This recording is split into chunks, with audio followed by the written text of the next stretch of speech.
Now, this is a big moment for me because I'd been after the very formidable Margaret Atwood since the very start of ideacity, and all to no avail. And then out of the blue, she called me a couple of months ago and she asked me out to lunch. So I was chuffed out of my mind and hit the books, expecting that she might want to talk about popular culture or perhaps literature or perhaps pursue some of the ecological and social causes with which she's very publicly identified. And so you can imagine my surprise when instead she wanted to get me involved in the long pen, her entirely unexpected, ingenious device, the world's first real pen, real ink, long-distance signing device.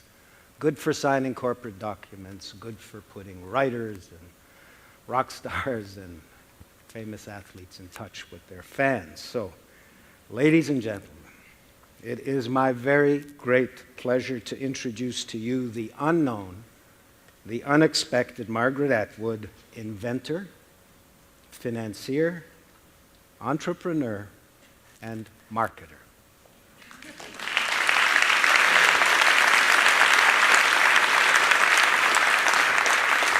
How are you, Margaret?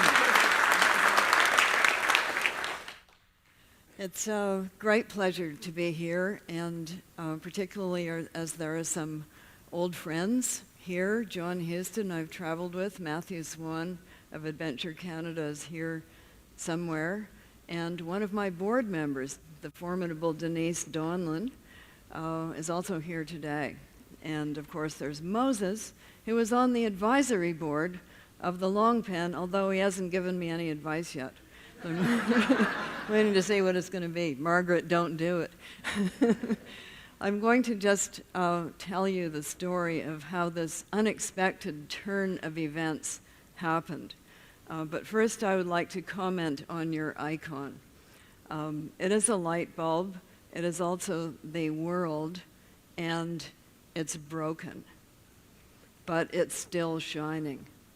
And that's the historical moment that we find ourselves in right now. It's the world, it's broken, it's still shining, but only half of it is still shining. And the Long Pen has something to do with what has now become a global effort to try to fix that and make the whole thing whole and unbroken and all shining again. Why is that? Because the Long Pen is a disruptive technology that is a highly green remote signing device that saves not only time and money, but a lot of carbon. And as we see oil prices go up, and as we see the focus on global warming that has been associated by scientists with all of the carbon that we're putting out, this is becoming more and more important. When we first started with the Long Pen, we were told, downplay the green stuff. People aren't interested in it. Now we're being told, upplay the green stuff. And that's just over the course of about 3 years. So here's how this all came about. It's important to say first that I grew up in the woods. So I grew up in a situation in which we didn't have electricity. We didn't have any of these things like telephones, television, car transportation, because we lived on an island. We went back and forth by boat, or indeed a lot of other people. And what that meant was it was pretty isolated, and if something broke, you couldn't just go to the store and get one. So you often were thinking of ways to use something for doing something else. And traveling with John in the Arctic and meeting some of the people up there, those people are highly, highly skilled mechanically for the same reason. You know, if you're stuck for something, something's broken, you have to be able to use something else to do the same job. I was just up at Michael Statlander's restaurant, and they took a bus across the country and did a cooking event on Vancouver Island using all local Foods, and their radiator sprang a leak on the way across. What did he do? He fixed it with dough. Which is actually a pretty good thing, because dough, when you stick it in a hole and heat it up, it hardens. So it sealed his radiator long enough for him to get to the place where they would use the real thing. So I grew up in the woods. I was used to using one thing to do something else with. Makes you quite inventive. I grew up with the biologist, which meant that I've been aware of the environment for a very long time, and I grew up with early conservationists, the kind that people used to think were a bit loony. So that was my background, and then I wandered off the biological path, much to the discouragement of my family. As we have heard, children often disappoint, and I didn't turn into a botanist. I almost did, and if I had done that, I'd be cloning your potatoes and making them glow in the dark right now. But I've always kept science as a kind of fun reading thing to do. I like to read pop science, the part where I don't have to do the math. You know, just tell me what you found out, but don't tell me how you did that, really. So I read popular science magazines quite a lot. So I became a writer, and I have to say that writing is the most entrepreneurial thing that you can do, because you're taking nothing.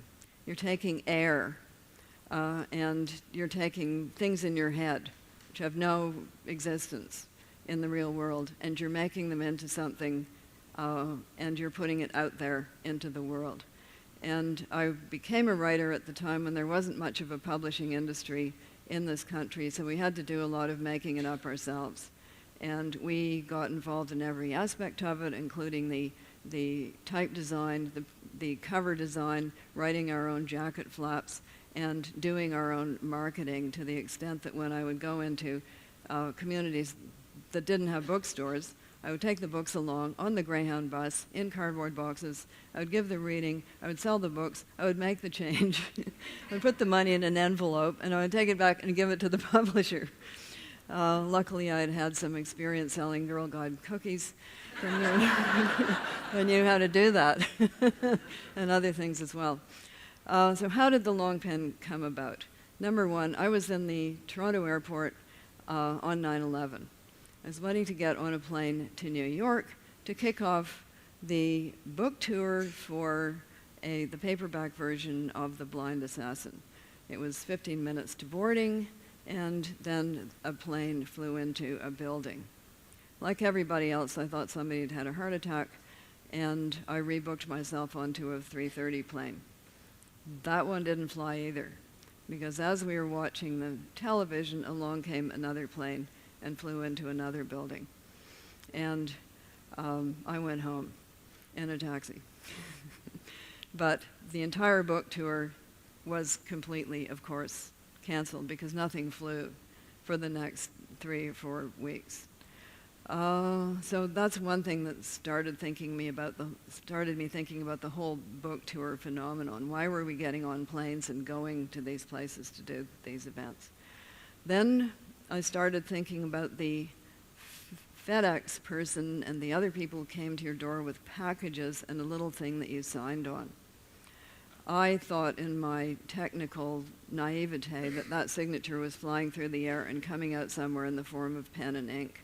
And I thought, why couldn't we use this to sign books in other cities? It turns out it wasn't doing that. It was just being stored as an image and not really a very accurate image. So I said to some techie people that I knew, okay, this doesn't exist. Could it exist? And they went off, as techies do, and they had a few beers. Much thinking gets done, I'm told, under these circumstances. It's called techie networking. And they tossed it around, and they thought about it, and they came back and they said, we think we can do it. So then I did the entrepreneurial thing. I set up a company. I got a very good patent lawyer, an excellent patent lawyer. Here's how I did it. I phoned all the patent lawyers in the yellow pages, and the first one that phoned back, I hired. This is the guy who wants the job. And also, he had a BlackBerry, so he got my call first, and He therefore was going to be in a position to understand the technological adventure that we were embarking on. And at first, of course, I got the following set of reactions. Number one, you are a lunatic. Number two, it will never work. Number three, you are evil. Got that from some book collectors. How dare you do a remote signature whereby the author's skin flakes will not be on the page, you know? And number four, this is brilliant. And then I'm getting 5 and 6, which is you are going to make lots and lots of money. I'm waiting for that to happen. And number 6, this will change the world. And it's this will change the world that really, really interests me because it fits in with my other concerns. So what we have invented by trial and error, and the first one we did was slow, inaccurate, made a horrible noise, and only signed in 2 dimensions. And the next one we invented burst into flames and blew up and flew across the room. Luckily, we are doing this in something called the tech garage. Techies like to be in the tech garage because if they actually set something on fire, they're not burning down an entire office building. So finally we got one that is a totally accurate legal signature that you can do remotely. And it exists both in what we are now rather sexily calling a wet signature form, which means that there's actual ink on the page, and it also exists in a digital form. And we've found out lots of things in the process. For instance, I knew nothing about what is a legal signature, what constitutes a legal signature. Well, from the legal profession, it's non-repudiability. You can't say you didn't do it. And we also have a video recording of you signing the document and whatever other transaction takes place. But we can reproduce not just the shape of your letters, which any forger can forge, which is why a fax is an illegal document. It's just the shape of the letters. It turns out to be the pressure of the pen on the paper and the cadence, that is the speed at which you form each letter, that is the identifying sign of your signature. And unbeknownst to me, when I started all this, your signature is as unique as your fingerprint. Nobody else can sign the way you do your handwriting the way you do, and reproduce the form of your letters, the pressure, and the cadence. And the long pen records all of that and stores it. It's also, I should add, quadruply secure, so that nobody can filch your signature off the internet and stick it on a handy check that they might have waiting for you. So that's what we have done. It's been quite an adventure. I've learned a lot doing it, and I am now somewhat oddly the chairman of a board. I never thought it would be that.